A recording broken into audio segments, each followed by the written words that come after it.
Hey, welcome to You Don't Get It, the show where we talk about things we don't get. Today I have with me Mark Eaton and Andrew Price, and we're going to talk about setup versus payoff. So let's talk about it. So can you give me some basics about what setup and payoff are? Sure, yeah. Well, can you tell a joke? That's my first question.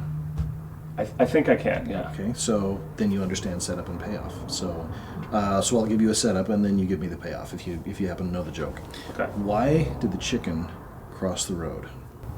To get to the other side. Okay, good. So I gave you the setup, you gave me the payoff. So here's another one. Why does a priest cross himself? I don't know. Do you happen to know? No. It's actually the same answer. To get to the other side. Nice. Yeah. See, with the first one, there wasn't a whole lot of suspense at all because we know it. We've seen that one 100 times. With the second one, I mean, it is the same answer, but the setup was different. We weren't really expecting it. So there's a little bit of misdirection there, and you're kind of wondering, well, what's the answer? What's the answer? I'm trying to figure out what the answer might be. Oh, to get to the, other side. Yeah. So in the setup, you have some kind of question that you ask that generates a kind of tension. And when you answer that question, it has to release the tension. There also needs to be some kind of surprise that makes people want to laugh because, oh, I never thought of that before, but yeah, that would be a great answer. So that's setup and payoff.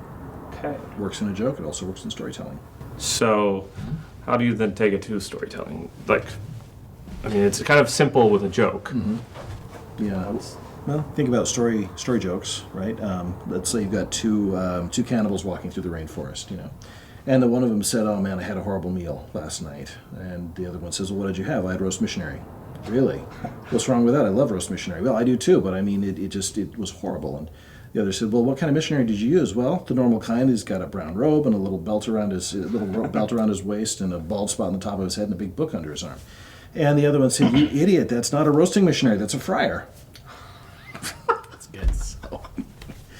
So, again, you have setup and you have payoff. Right. The setup is the story, the payoff is the bit at the ending. And so every story that you tell should have some kind of payoff that makes the setup all worthwhile. So.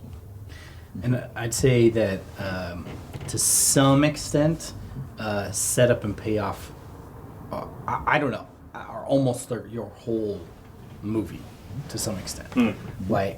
And it doesn't have to be that way. Like, some people like a looser storytelling form where there are little bridges that don't go anywhere and staircases that don't go anywhere.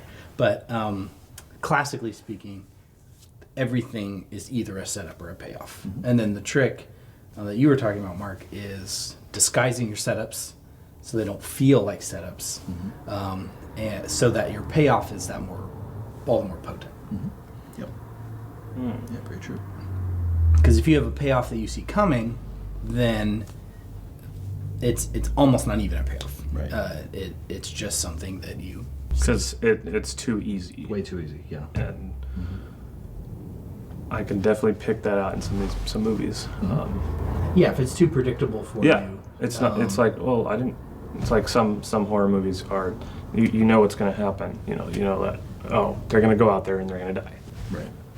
Right. Yeah. And then, that's like the big trick with the horror movie is how do you kind of delight or thrill or surprise your audience with things they didn't see coming. Oh my gosh. Yeah.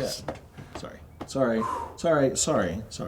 That scared me. Yeah. See, but that was a cheap one though, right? Because if you do the boom music and everything and have the audience jumps, and everything. And, that'll get people to respond and react and everything, but it comes out of nowhere. You've got to set that up ahead of time. So if you are, expecting somebody to come out of the door, that's going to be horrifying and disfigured and bloody and with a knife and stuff like that, and all your focus is on the door and you're waiting for the door to open and you hear footsteps outside and the creak of the boards and you begin to smell that odor of the bad guy coming, and suddenly they come in through the window behind you. Suddenly, Then it's like I saw it coming. I didn't know it was going to come like that. You didn't know where. Right. And that's so that kind of principle of it was set up. Mm-hmm. I knew something was being set up. I even kind of knew what it was, but I had no idea what form it would take. That was totally surprising. Mm-hmm. not horror. That's not just horror. That could be in a romantic comedy. In fact, romantic comedy has all the same problems that horror does in that you watch a horror movie, you kind of expect everyone to die in the end. You kind of see where it's going. Romantic comedy, you're like, well, I wonder if these two are going to fight for a while, and then kind of fall in love, and then have a big misunderstanding. They're going to kiss in the rain. Okay, guess they're getting together now. And then have, then at the airport they're going to get back together, kind of thing. So how do you make it feel like your ending, which is the ultimate payoff, was so original and surprising, and yet something that didn't just come out of nowhere. Right. You can't have at the end of your romantic comedy aliens appear and that changes the whole plot. It's got to be something that you wove into it, but you got to disguise it. Well, that's all the time we've got for You Don't Get It today. And I want to thank our guests, Mark and Andrew, for being here. And we'll see you next time. Bye. Good night, John Boy.